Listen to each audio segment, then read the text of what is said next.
Thank you so much for all the love, for all the warmth. Thank you for accepting me. Thank you very much.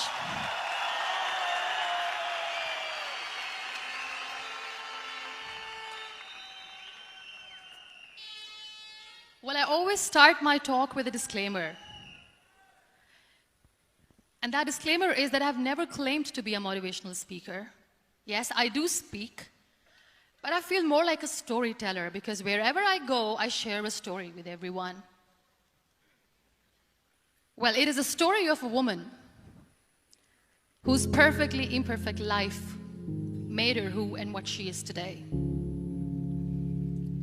It's the story of a woman who, in pursuit of her dreams and aspirations, made other people realize that if you think that your life is hard and you're giving up on that because you think your life is unfair, think again. Because when you think that way, you are being unfair to your own self. It's the story of a woman who made people realize that sometimes problems are not too big. We are too small because we cannot handle them.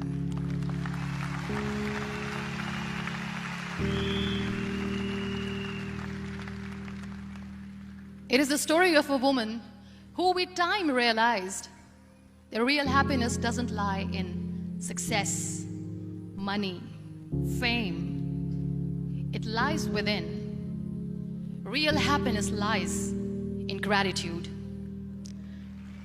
So I am here and I'm going to share the story of that woman. That is my story. The story of gratitude.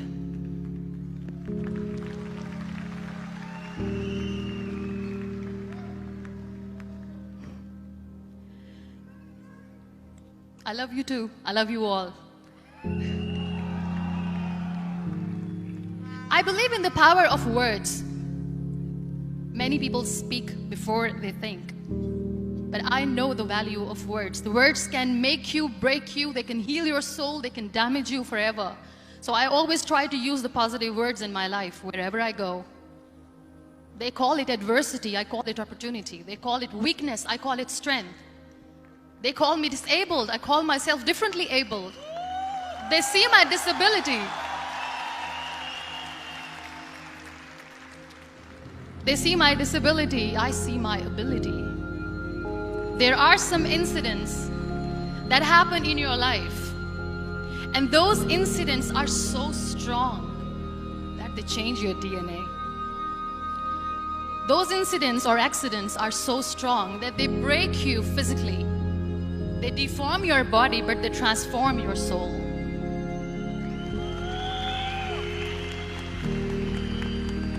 Those incidents break you, deform you, but they mold you into the best version of you. And the same thing happened to me. And I'm going to share what exactly happened to me. I was 18 years old when I got married.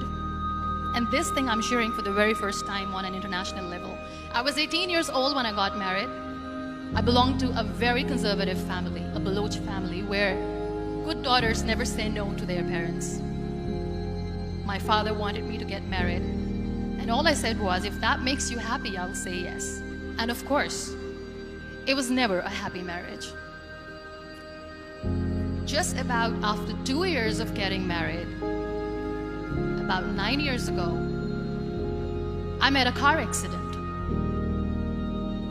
Somehow my husband fell asleep and the car fell in the ditch. He managed to jump out, saved himself. I'm happy for him. But I stayed inside the car and I sustained a lot of injuries. The list is a bit long. Don't get scared. I'm perfectly fine now. Radius ulna of my right arm were fractured. The wrist was fractured. Shoulder bone and collarbone were fractured. My whole rib cage got fractured. And because of the rib cage injury, lungs and liver were badly injured. I couldn't breathe. I lost urine and bowel control. That's why I have to wear the bag wherever I go. But that injury that changed me and my life completely as a person and my perception towards living my life was the spine injury.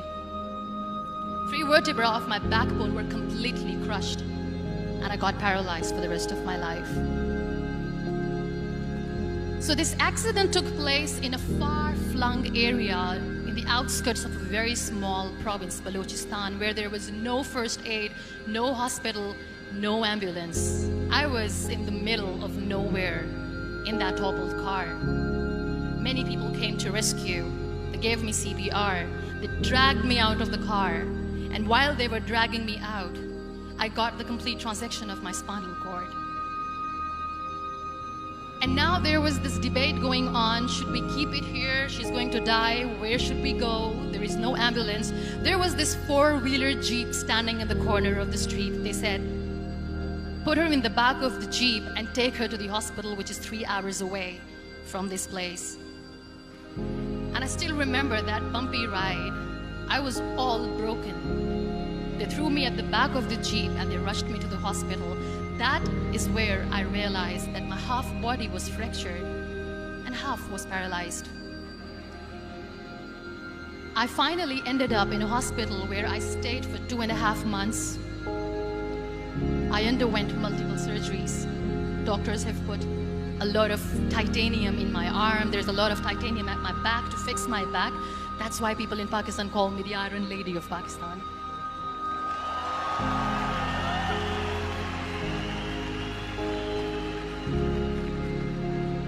Sometimes I wonder how easy it is for me to describe all this all over again. And somebody has rightly said that when you share your story and it doesn't make you cry, that means you have healed.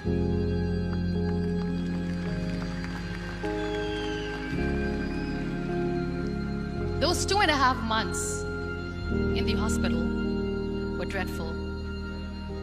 I will not make up stories just to inspire you. I was at the verge of despair. One day, doctor came to me and he said, well, I heard that you wanted to be an artist, but you ended up being a housewife. I have a bad news for you. You won't be able to paint again because your wrist and your arm are so deformed, you won't be able to hold a pen again. And I stayed quiet. Next day, doctor came to me and said, your spine injury is so bad, you won't be able to walk again. I took a deep breath and I said, it's all right. The next day, doctor came to me and said, because of your spine injury and the fixation that you have in your back, you won't be able to give birth to a child again. That day, I was devastated. I still remember, I asked my mother, why me? And that is where I started to question my existence. Why am I even alive? What's the point of living? I cannot walk, I cannot paint, fine. I cannot be a mother. And we have this thing in our heads, being women, that we are incomplete without having children. I am going to be an incomplete woman for the rest of my life. What's the point? People are scared. They think I will get divorced. What is going to happen to me? Why me? Why am I alive? We all try to chase this tunnel. We all do this because we see light in the end of the tunnel, which keeps us going. My dear friends, in my situation, there was a tunnel and I had to roll on, but there was no light. And that is where I realized that the words have the power to heal the soul. My mother said to me, this too shall pass. God has a greater plan for you. I don't know what it is, but He surely has.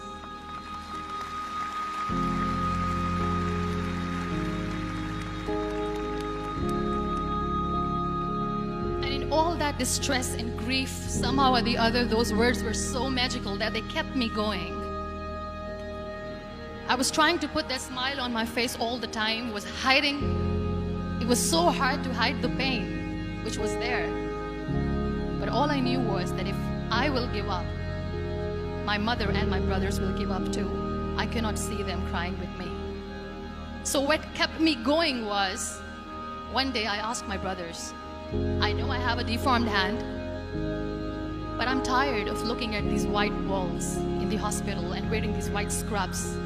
I'm getting tired of this. I want to add more colors to my life. I want to do something. Bring me some colors. Bring me some small canvas. I want to paint. So the very first painting I made was on my deathbed, where I painted for the very first time. It was not just an art piece or just my passion. It was my therapy. What an amazing therapy it was. Without uttering a single word, I could paint my heart out. I could share my story. People used to come and say, "What lovely painting. So much color." Nobody could see the grief in it. Only I could. So that's how I spent 2.5 months in my hospital, crying, never complaining or whining, but painting. And then I was discharged and I went back home. And I went back home and I realized that I have developed a lot of pressure ulcers on my back and on my hip bone. I was unable to sit.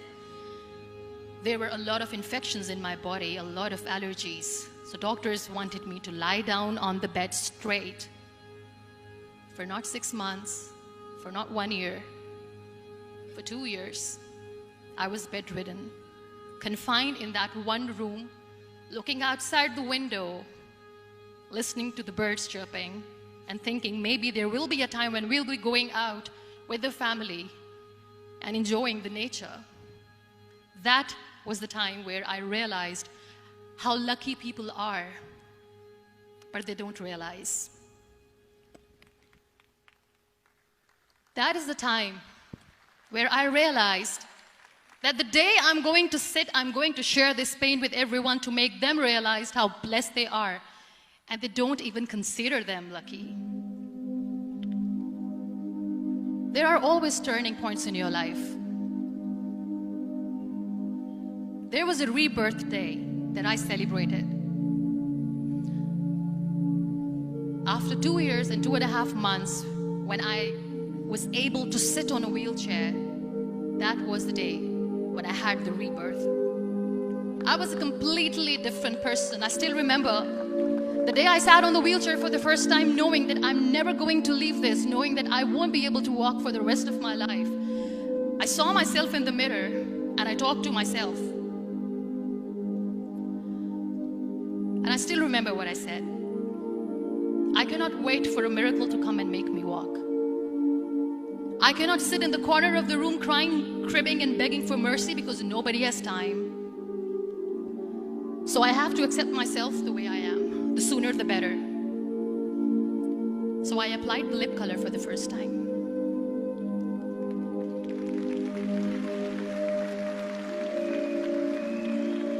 And I erased it. And I cried. And I said, what am I doing? A person on a wheelchair should not do this. What will people say? Clean it up. Put it again. This time I put it for myself. Because I wanted to feel perfect from within.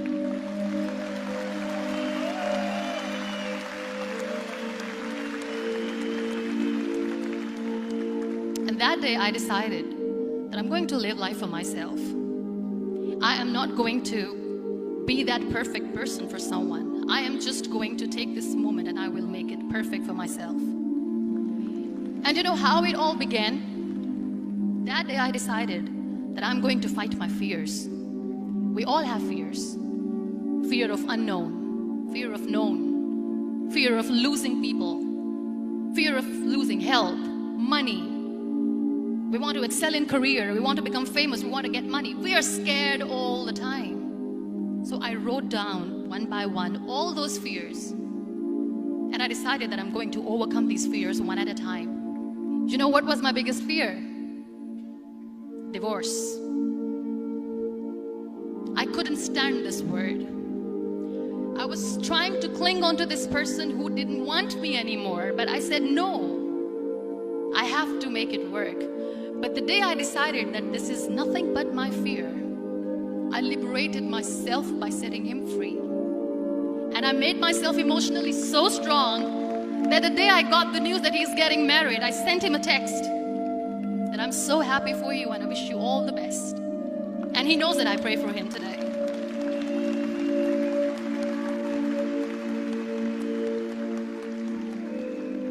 My biggest fear, number 2, was I won't be able to be a mother again. And that was quite devastating for me. But then I realized there are so many children in the world, all they want is acceptance. So there is no point of crying, just go and adopt one. And that's what I did.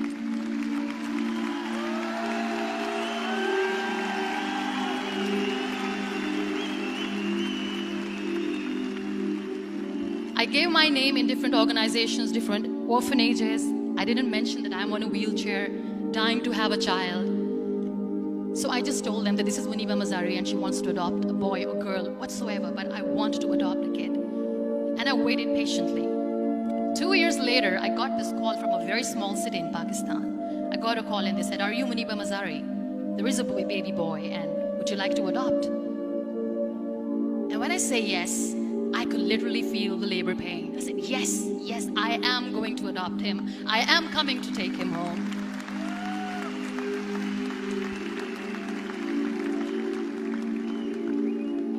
And when I reached there, the man was sitting and he was looking at me from head to toe.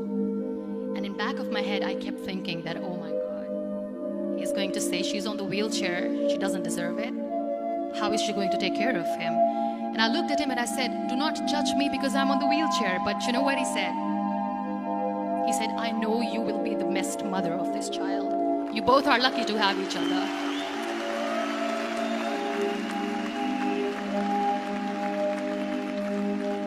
And that day, Niall was 2 days old, and today he's 6.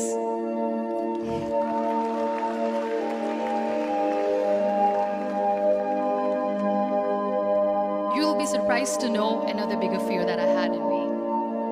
It was facing people. I used to hide myself from people. When I was on bed for 2 years, I used to keep the door closed.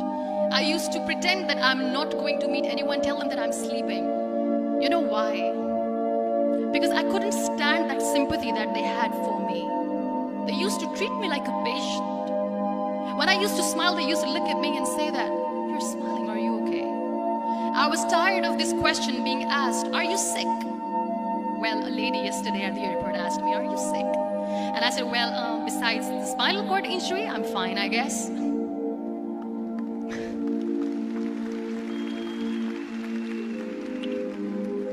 But those are really cute questions. They never used to feel cute when I was on the bed. So I used to hide myself from people, knowing that, oh my God, I'm not going to see that sympathy in their eyes. It's all right.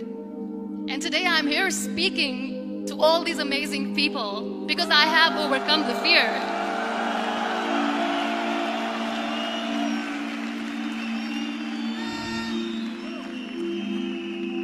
You know, when you end up being on the wheelchair, what's the most painful thing? That's another fear that people on the wheelchair or the people who are differently abled have in their hearts, but they never share. I'll share that with you. The lack of acceptance.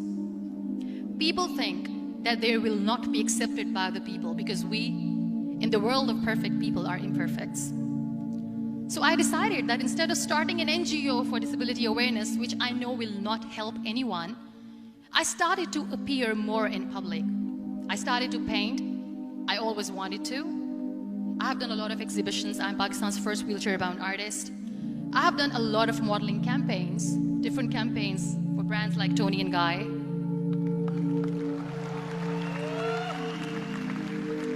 I have done some really funny, breaking the barriers kind of modeling. There was this one by the name Clown Town where I became a clown because I know that clowns have hearts too.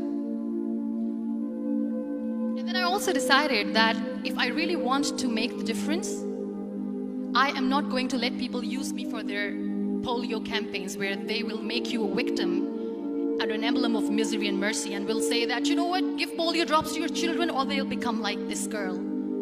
I decided that I'm going to join the national TV of Pakistan as an anchor person. And I've been doing a lot of shows for the last 3 years.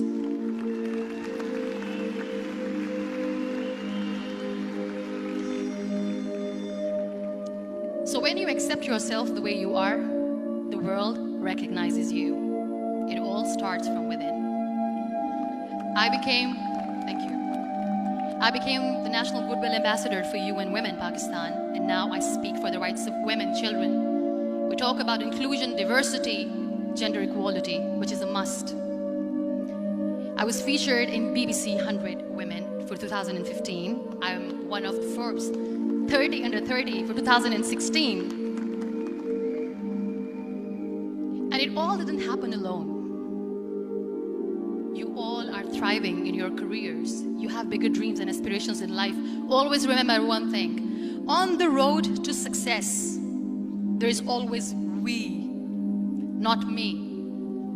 Do not think that you alone can achieve things. No. There is always another person who is standing behind you, maybe not coming on the forefront, but behind you, praying for you and supporting you. Never lose that person. Never.